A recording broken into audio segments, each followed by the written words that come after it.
André Anelli, SBT.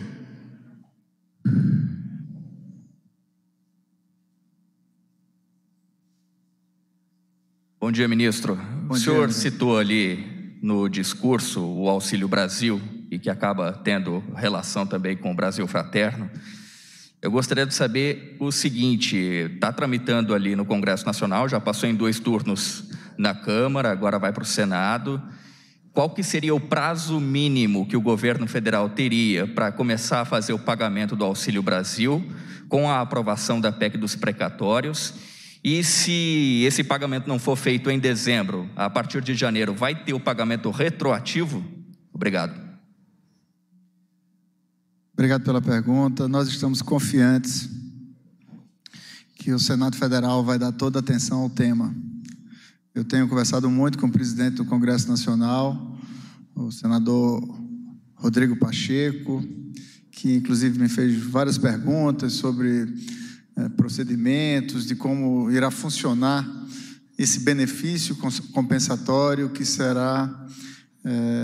que irá viabilizar o pagamento mínimo de R$ 400 a todos os beneficiários do Programa Permanente de Transferência de Renda do Governo Federal, Auxílio Brasil, que começa a ser pago na próxima semana, dando sequência a um calendário já conhecido pela população, como era no Bolsa Família, uma vez que o Auxílio Brasil sucede o Bolsa Família.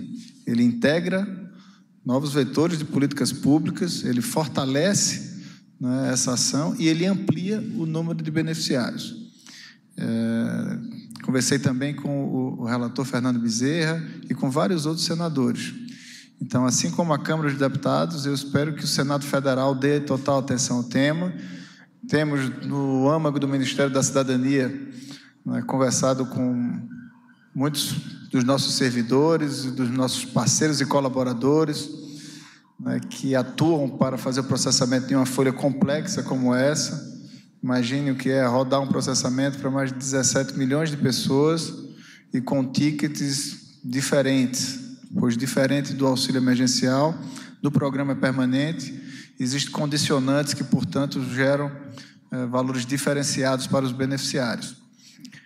Mas, portanto, nós estamos, nesse momento, sensibilizando o Senado e estamos otimistas, confiantes, para que o Senado consiga apreciar essa matéria no menor espaço possível, né? E não me cabe, obviamente, interferir em rito interno, procedimentos da instituição Senado Federal. Mas estamos confiantes que, em um curto espaço de tempo, o Senado Federal irá apreciar positivamente essa matéria. Convidamos o jornalista Daniel Golino, do veículo O Globo.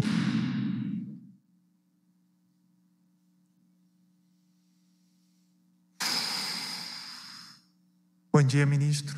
Bom dia. Eu queria tirar uma dúvida sobre o funcionamento do Brasil Fraterno. Como é que funciona a dedução do ICMS?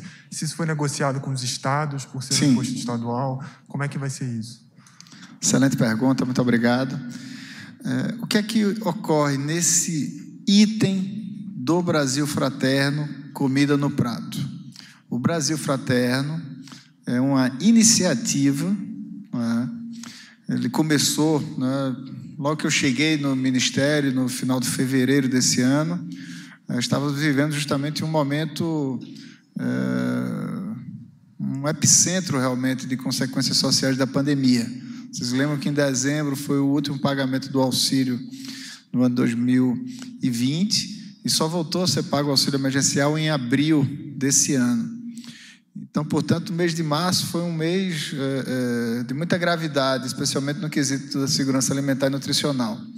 E essa iniciativa consistiu justamente de buscar, né, agregar, né, vetores que podiam contribuir na questão da segurança alimentar, uma vez que várias iniciativas surgiam Brasil afora.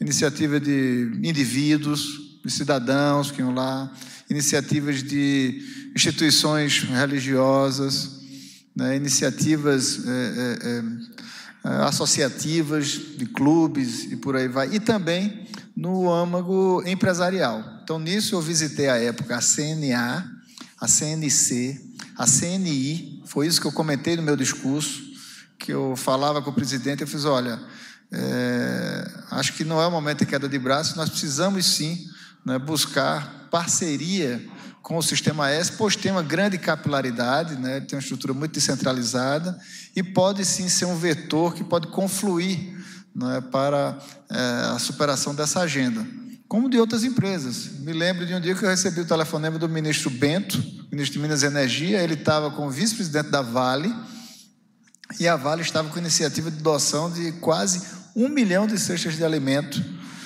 E o que é que nós buscamos agregar com isso? Buscamos coordenar, portanto, essa atividade,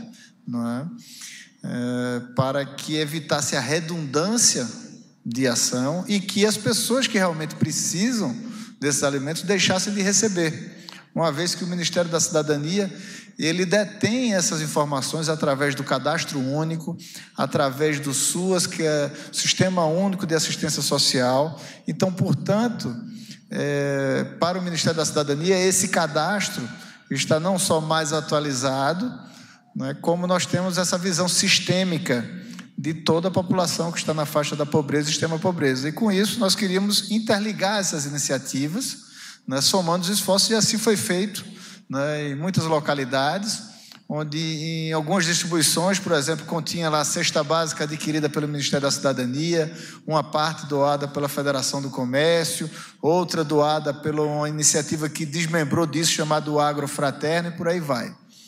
Evoluindo nesse tema, nos deparamos com a regulamentação dessa lei, essa lei de destinação de alimentos, onde não estava claras as responsabilidades, o procedimento disso. O que é que isso resultava até agora? Resultava na punição dos empresários que tinham, por exemplo, produtos que poderiam ser disponibilizados para os bancos de alimentos, pois uma vez que eles doassem esses produtos, incidia sobre esse produto o imposto, em especial o ICMS. Então, o que é que ocasionava isso? A indústria, digamos, colocava lá um produto na prateleira do supermercado. Antes de vencer esse produto, a indústria vai lá, retira esse produto e repõe o produto. Pois não pode chegar até a data extrapolar a data do vencimento. E aí a indústria faz a logística reversa, o que já é uma despesa para a indústria. E essa logística reversa significa dar destinação àquele produto que ainda está apto para consumo, porque sequer ainda passou a data de vencimento. E a destinação é sinônimo de incinerar, destruir aquele produto. Não pode nem jogar no lixo sequer. E quando ele faz essa logística reversa, ele, portanto, ele fica isento da tributação nessa operação. Com essa regulamentação, nós tivemos antes dela uma aprovação, que foi talvez a tarefa mais árdua, sensibilizar o CONCEFAZ, o CONFAZ, que é o órgão colegiado dos secretários estaduais de Fazenda, e através desse colegiado nós conseguimos atualizar as normativas para que ficasse realmente claro que, ao invés de dar a destinação desse produto, se esse produto for entregue nesta rede de banco de alimentos, a indústria também ficará isenta dos impostos, inclusive o ICMS. Portanto, ocorreu essa interlocução com os secretários estaduais, e isso, portanto, faz com que mude toda a lógica. Ao invés do empresário, indústria, ser punida ao destinar esse produto para o banco de alimentos, ele também vai ter, nesse caso, a isenção, não vai incidir nesse produto os impostos, pois esse produto não está comercializado, ele está destinado para uma função social. Então, com isso, nós estamos potencializando a capacidade de doação, não só de toda a rede de varejo, mas também de muitas indústrias. Você viu que estava ali o presidente da indústria de alimentos, pois são parcerias fundamentais. Agora mesmo eu estava entregando certificado já ao Grupo Carrefour, que já fez uma doação de R$150 mil. Já temos outras sinalizações de doações que são gigantescas, e isso vai muito além, especialmente por estar atuando de forma descentralizada, em parceria com outros órgãos, Esses bancos de alimentos não necessariamente precisam ser entidades governamentais. Já o Mesa Brasil, por exemplo, é da FEComércio, que é uma entidade empresarial, mas outras iniciativas podem surgir e ser credenciadas, né, ter a outorga do Ministério da Cidadania para assim funcionar, de forma que nós conseguimos superar esses entraves burocráticos, gerando uma maior sinergia na destinação desses produtos. Mas sim, foi feita interlocução com os secretários estaduais, já teve isso aprovado através de instrução própria do Conselho de Secretários de Fazendas. Isso foi feito no mês de agosto último e, portanto, viabilizou a regulamentação da forma como está, dando mais força a essa iniciativa na questão da superação da insegurança alimentar e nutricional do nosso Brasil. Obrigado. Convidamos a jornalista Luana Brasil, do portal O Tempo.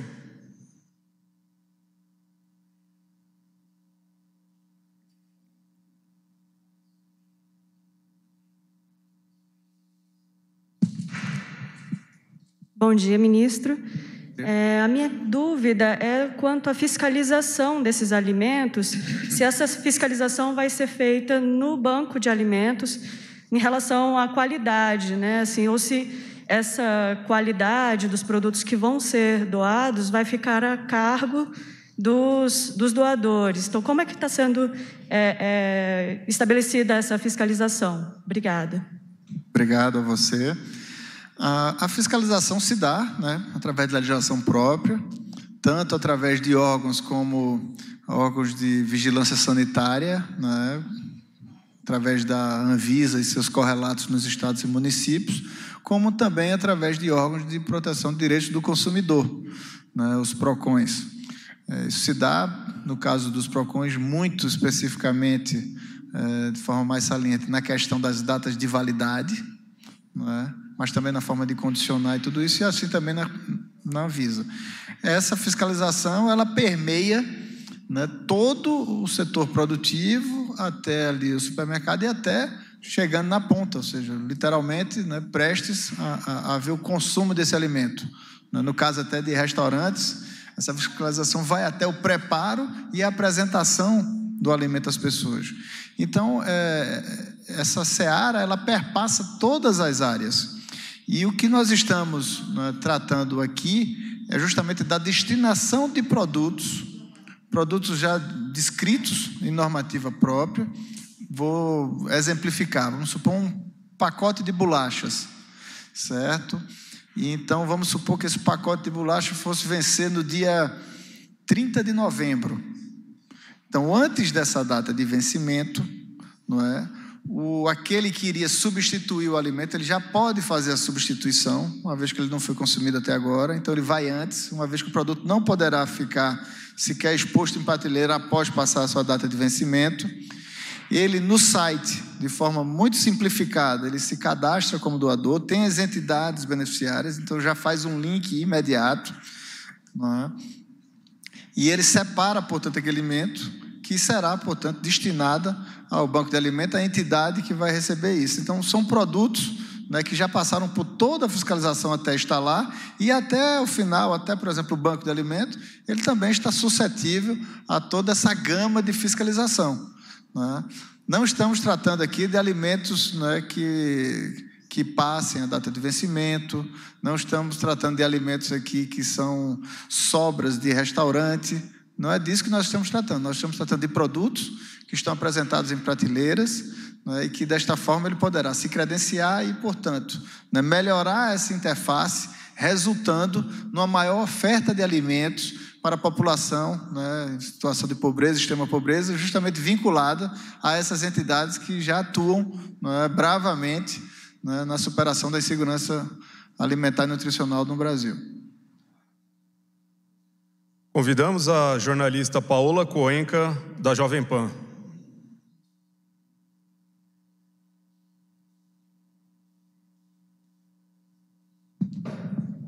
Boa tarde, ministro.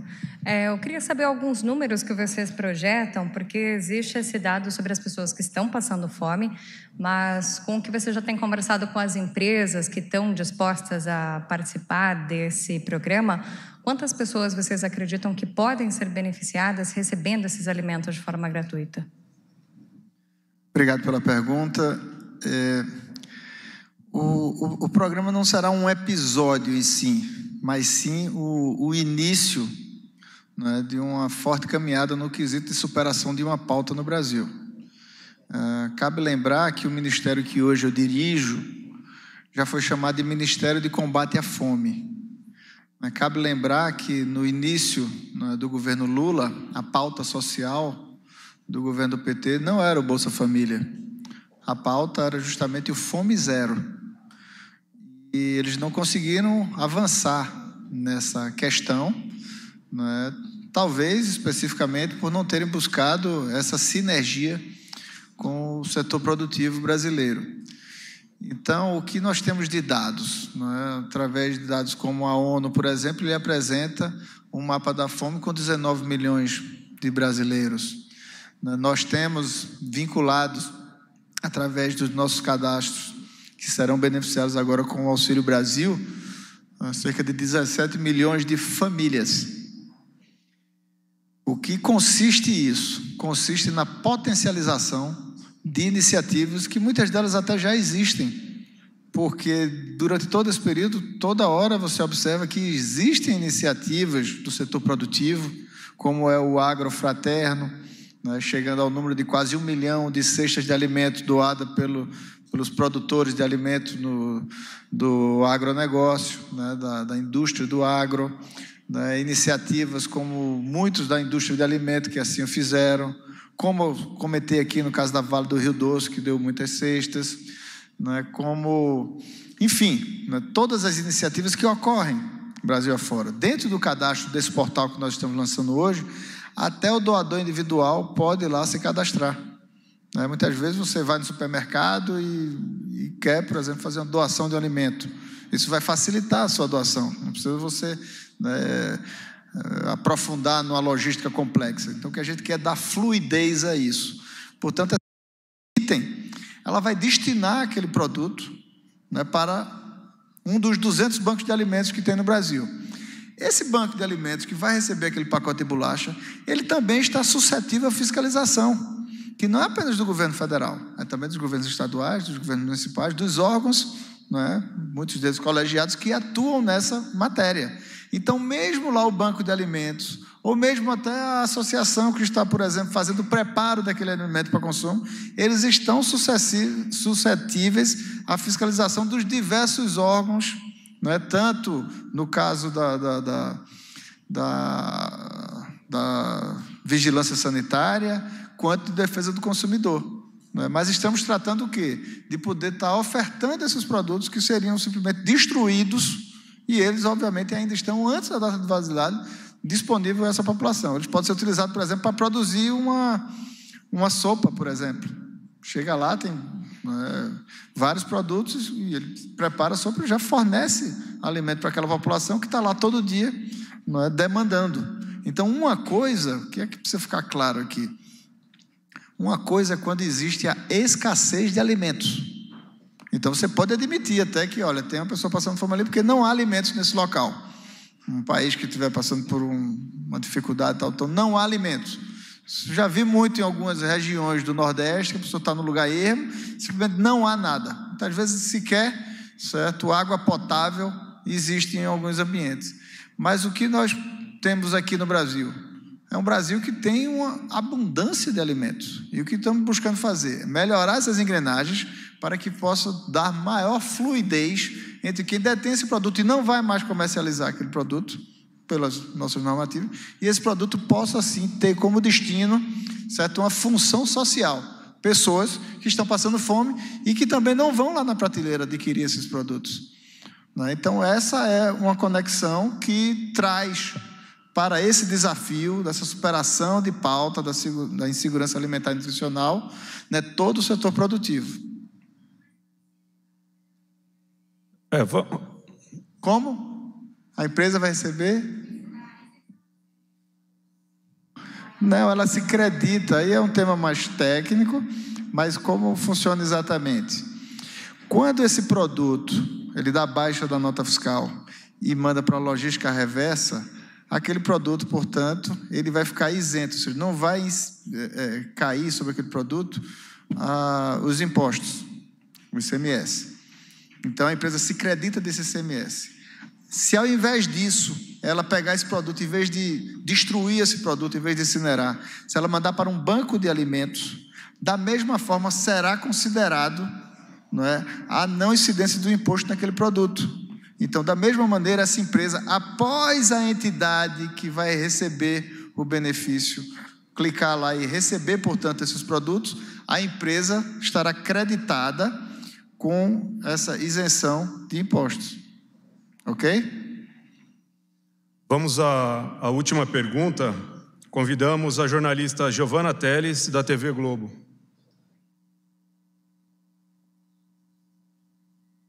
Oi, ministro, boa tarde. É só para o senhor confirmar se todas as etapas de Concefaz e Confaz já foram vencidas mesmo para isso, se as empresas, a partir de agora, hoje, amanhã, já podem fazer essas doações sem incidência de ICMS. E uma outra questão, sei que o senhor já abordou sobre o Auxílio Brasil, mas é para saber se já tem mesmo uma medida provisória pronta, caso o Senado demore, passe deste mês de novembro, para votar a PEC dos precatórios. Já existe essa medida provisória? É o plano B do governo para que não deixe de pagar os R$400 em dezembro? Eu queria que vocês fizessem um bolão para dizer quem é o jornalista que vai arrancar do ministro João Roma que há um plano B. Nós estamos trabalhando com muita confiança na aprovação dessa PEC. A aprovação dessa PEC viabiliza o fortalecimento de um programa social. Estamos falando de um programa permanente que já começa semana que vem. E o que é que essa PEC viabiliza? Ela viabiliza o enfrentamento das consequências sociais dessa pandemia. O único transitório que existe no programa social é um benefício equalizador, que vai viabilizar com que nenhum desses beneficiários receba menos de R$400. Esse benefício, sim, vai vigir de novembro desse ano a dezembro do próximo ano. Assim como vários países no mundo inteiro estão adotando medidas, porque, naturalmente, a pandemia está passando, mas as consequências sociais da pandemia não estão passando. Então, isso gera, especialmente num país como o nosso, que tem tanto ainda a ser superado na questão social, na questão das desigualdades. É muito importante que, especificamente para esse público que se refere à pobreza, à extrema pobreza, haja um reforço de ação, né, de transferência de renda, de ação social para essas famílias. Então, a PEC está viabilizando um benefício compensatório no novo programa permanente do governo, que é o Auxílio Brasil. O programa é permanente, não se acabou nenhum programa permanente. O Auxílio Brasil já começa a próxima semana. O que a PEC viabiliza é esse benefício compensatório que faz com que nenhum dos beneficiários receba menos de R$400. Pois no programa, como era antes, inclusive Bolsa Família, muitos recebem, inclusive, até menos de R$100.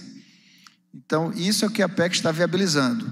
E o que nós temos é confiança, temos trabalhado, assim como trabalhamos bastante, sensibilizando os deputados federais, estamos trabalhando para sensibilizar os senadores.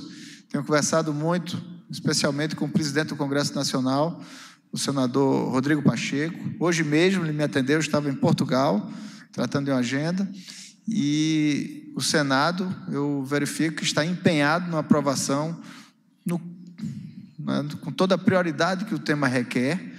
Nós estamos, sim, muito ansiosos, porque não é fácil, há um bastidor para rodar uma folha desse tamanho, mas nós estamos, sim, muito confiantes que a gente vai conseguir aprovar a PEC, e que vamos conseguir fazer o pagamento desse benefício compensatório a todos os beneficiários do Auxílio Brasil até dezembro.